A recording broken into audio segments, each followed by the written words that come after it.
When you think about Mongolia, and once Mongolia was the largest land empire in the world, and in the beginning of 20th century, Mongolia became communist country.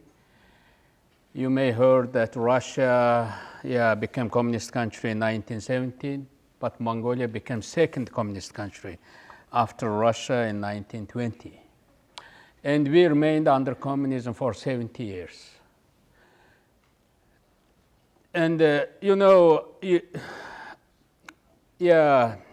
are many things to tell you about communism, but usually communists come, if they are in a power, they usually come after your property. After that, they will usually come after your belief, and they will stop that. And also after that, they will come after your thoughts, and then they will come after you. And they make more big government and big taxes and take everything. And during our time, that was, if you go from one city to other city, you have to get permission. My parents were the herdsmen in order to feed their children. Those cattle were all confiscated to the state, and that became the kind of the state property, and my parents just herding for them. And communism means that I think in a civil government, in a democratic government main purpose is to serve their people.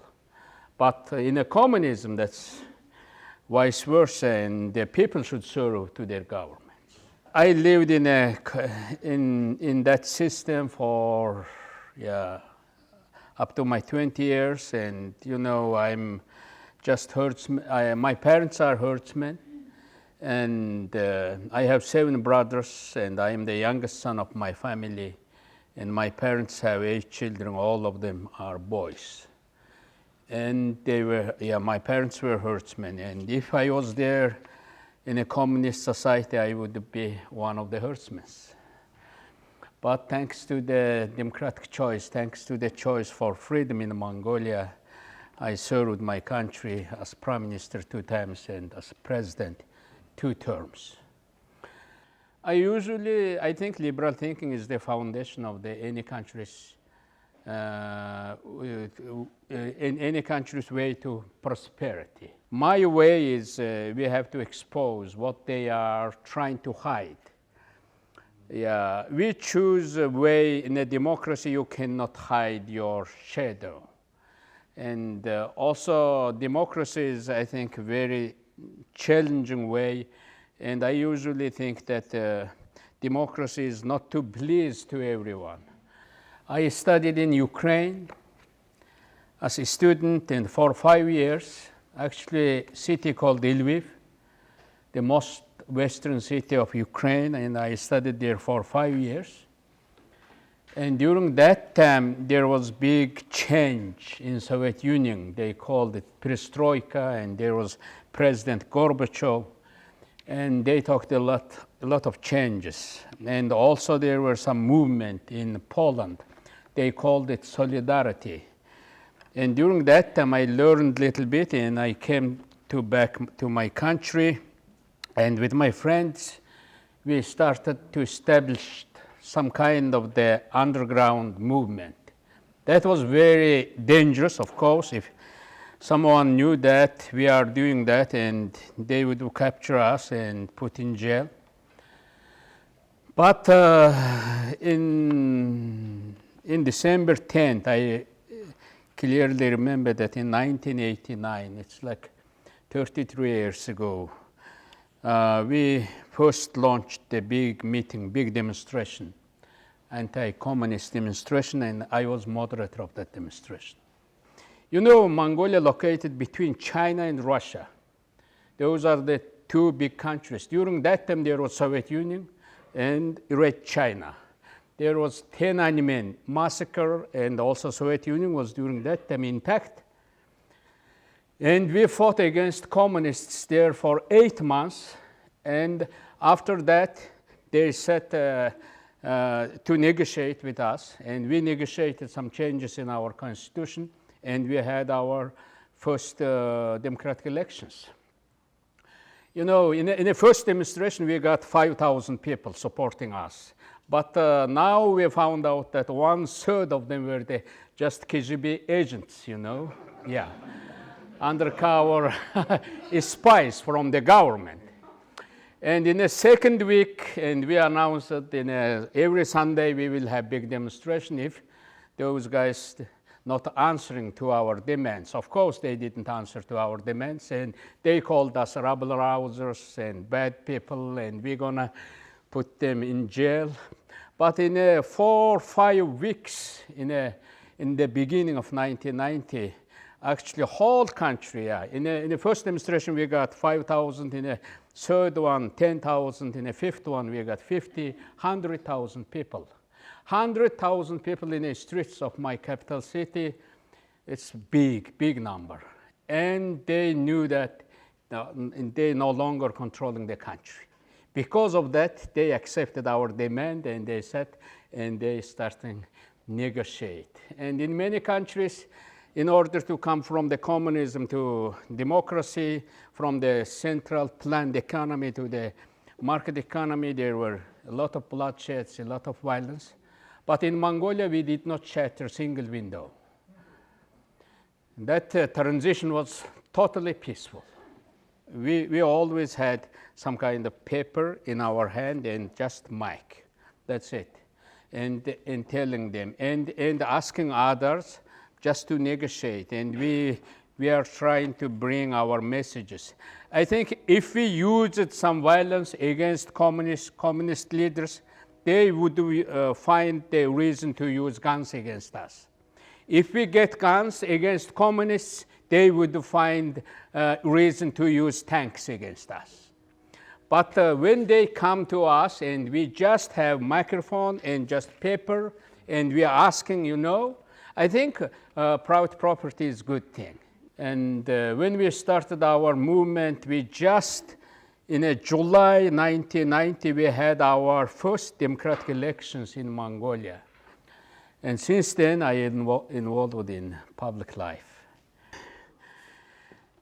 I really believe in the power of freedom, and when I was I one time visited Cuba when I was president, and during that time, Raul Castro was their president, and I gave a speech there in Havana University.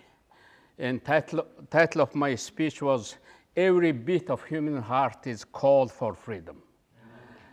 I think every human being wants to live in freedom.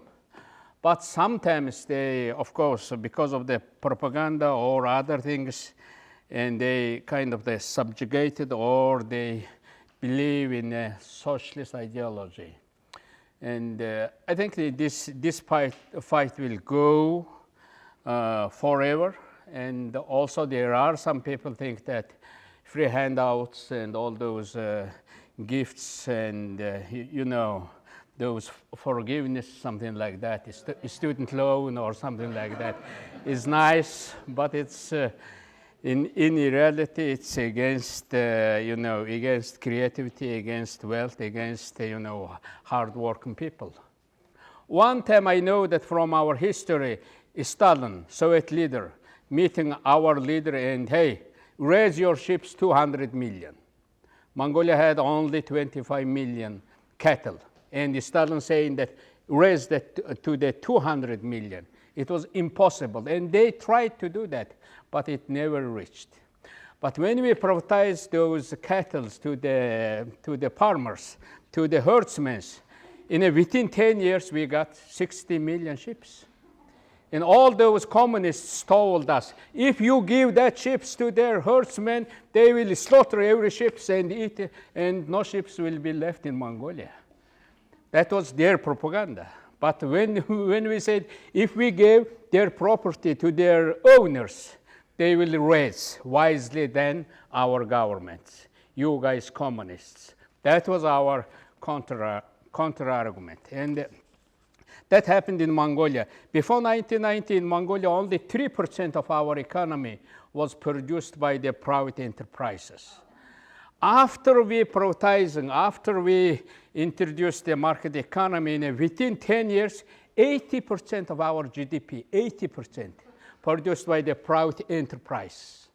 I was in Iran and meeting with the Ayatollah Khamenei as Irani leader, and when I shook his hand, he told me that we are grateful for Mongols. And I asked, why you are grateful for us? And he said, oh, Mongols built first observatory here, first observatory for stars to look. And Mongols built first university in Iran. Mongols built first hospitals, even hospitals for the mentally ill people. And at the end, Mongols made Shia religion their main religion there. And we were there for centuries. In Iran, in China, in Russia. And because of that, we think big. And we like freedom. You have in your heart, in your mind, your idea is better, you know. Ideas related with the freedom is better. And because of that, you have to make kind of the counter argument. You tell them, don't shy, you know. That's the way to handle that issue. That's everywhere. And you have a principle, you have a maybe idea, and tell them openly. And tell to your children, tell to your young people, and that's it. And that's the way how to handle with those bad ideas. What is nice about America, I think, there are some countries can offer nice cars or good wines, but America offers humanity freedom. That's the most essential thing, I think. And because of that, we like America. I thought after democratic election, we're gonna rid of communists. But now I feel that it's impossible. I usually say that freedom is never grow up. It's like child. Every morning you have to change the diapers, you know. Every day you have to take care of freedom. You know, now in Mongolia, more young people, they talk about socialism, communism, and they say that socialism was good thing, communism was good thing. They offered free education or free health care. There was nothing free. Yeah, they confiscated everything, they grabbed everything. They are just cheating you, but that was not free. And because of that, I think we have to tell to our young people our story and share with them. Of course, we have nothing to teach to others, but we have something to share with others. And I usually say that Mongolia is like a flame of freedom in between Russia and China.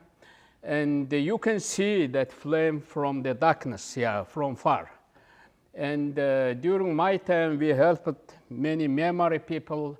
Many Afghans came to study in Mongolia. And also from the Eastern countries, there were many coming to Mongolia. Even there are some connections we have with Chinese and Russians. I think one day we will have more liberal Russia, more liberal China, but they will come to learn from us. And because of that, everywhere, I think I believe that America should be more committed to freedom and worldwide and to help to others, you know. America is a big power, and usually big powers have a big responsibility. I invite you, if you want to go to Mongolia, and if you go there, say, President Elbegdorj invited me. Yeah. We did a resolution thanking you for your service. Wow. And thanking you for your fight to end communism and bring freedom to Mongolia.